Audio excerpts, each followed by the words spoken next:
بعد فقد قال النبی صلی اللہ علیہ وسلم ابن عباس راقب اللہ تجید التجاہت اور کما قال علیہ الصلوۃ والسلام۔ حضور صلی اللہ علیہ وسلم نے عبداللہ ابن عباس سے ارشاد فرمایا کہ عبداللہ اللہ تعالیٰ کا مراقبہ کیا کر، راقب اللہ۔ راقب کہتے ہیں دھیان۔ آپ اگر کبھی ہو جائے انشاءاللہ اللہ آپ کو لے جائے تو جگہ جگہ لکھا ہے مراقب بالکیمرات، یہ جو جگہ ہے ان کو کیمرے کے ذریعے واچ کیا جا رہا ہے، دیکھا جا رہا ہے۔ تو مراقبے کا مطلب ہوتا ہے کہ اس بات کا دھیان رکھنا کہ میں اللہ تعالیٰ کی نگاہوں کے نیچے ہوں، وہ مجھے دیکھ رہی ہیں۔ مراقب بالکیمرات کا مطلب یہ کیمرے دیکھ رہے ہیں آپ۔ تو راقب اللہ، اس کو اللہ کا مراقبہ کہتے ہیں۔ اس لیے میرے شیخ فرماتے تھے کہ مراقبے کی حقیقت یہ ہے، ویسے مراقبہ بزرگان دین مختلف مراقبے سکھاتے ہیں، بھی انسان آنکھ بند کر کے سوچے، موت کے بارے میں سوچے، فلاں چیز کے بارے میں، یہ لیکن اصل مراقبہ یہ ہے کہ اس بات کا دھیان رکھے کہ میں جو اس وقت عمل کر رہا ہوں اللہ کی نگاہ مجھے دیکھ رہی ہے، تو کیا یہ میرا عمل درست ہے؟ اس بات کا جب دھیان انسان کو پیدا ہو جاتا ہے تو آپ نے اس پر کتنی بڑی بشارت دی، تجد التجاہت، کہ اللہ کی ذات کو اپنے سامنے پائے گا۔ اس مراقبے کا نتیجہ کیا نکلتا ہے کہ اللہ کی ذات کو تم سامنے پائے گا۔ یہ اور آپ نے فرمایا کہ اب پاس سے الفاظ جو میرے شیخ نے فرمایا، پاس سے الفاظ کی ذکر کی قسم ہے کہ سانس کے ساتھ ذکر کرتے ہیں۔ تو شیخ نے فرمایا اس کی حقیقت یہ کہ پاس میں نہ ہوتا ہے حفاظت، انفاس میں نہ سانس۔ تو پاس سے الفاظ کا مطلب ہے کہ ہر سانس کی حفاظت کریں، یا اللہ کی فرما برداری میں نکل رہی ہے یا نافرمانی میں نکل رہی ہے، یہ اس کی حقیقت ہے۔ یہ پاس سے انفاس ہے۔ حقیقی پاسن یہ آپ سانس سے ذکر نہ کریں، زبان سے کر لیں، قدم مشق کرائی جاتی ہے، کوئی بزرگوں کا ایک طریقہ ہے بطور علاج کے، یاد رکھیں۔ یاد رکھیں بزرگان دین سے جو مختلف قسم کے مراقبے یا مختلف قسم کے اذکار ہوتے ہیں، یہ ایک علاج ہے، روحانی علاج ہوتا ہے دراصل۔ اور حضرات صحابہ کرام کو کسی ایسے علاج کی ضرورت نہیں تھی، کیونکہ وسلم کی ذات کا جو فیضان ایسا تھا کہ ان کو کسی شے کی بیچ میں ضرورت نہیں تھی، وہ سب پہنچ گئے آپ کی نگاہ سے۔ لیکن بعد والوں کو ضرورت پڑی اس کی، پھر اللہ نے بزرگان دین پیدا کیے اور سارے معاملات چلے۔ اور دنیا میں بھی پہلے زمانے میں خوراکیں اتنی اچھی تھیں کہ کسی بھی ایسی شے کی جو طاقت دیتی ہو کھانے کی ضرورت نہیں تھی۔ یہی روٹی سالن میں اتنی طاقت ہوتی تھی کہ خون کا لیول بھی ٹھیک رہتا تھا اور صحت بھی اچھی رہتی تھی۔ لیکن جب چیزیں کمزور ہو گئیں تب ڈاکٹر صاحب تجویز کرتا ہے 40 سال، خصوصاً 40 سال کے بعد اس ساتھ یہ ٹانک کھایا کرو، فلاں چیز کھایا کرو، فلاں چیز کھایا کرو۔ روٹی تو وہی کھا رہے ہیں، سالن بھی وہی ہے، ساری چیزیں، لیکن ان چیزوں میں جان نہیں ہے،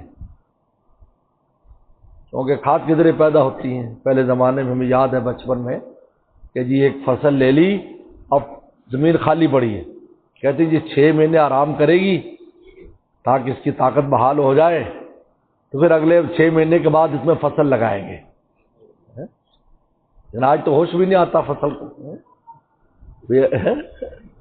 فصل کو بھی ہوش نہیں ہے اور زمین کو بھی ہوش نہیں ہے، بیچاری بے ہوش پاگل۔ تو پھر اب خوراک کا کیا حل ہوگا بتائیں؟ اگر 6 مہینے پر کوئی عورت بچہ پیدا کرتی رہے ہر 6 مہینے کے بعد، تو ان بچوں کا کیا حال ہوگا؟ ڈاکٹروں سے پوچھو، ڈاکٹر بیٹھ رہے سے پوچھو، بچے کیسے ہوں گے؟ بالکل بچے تو ہوں گے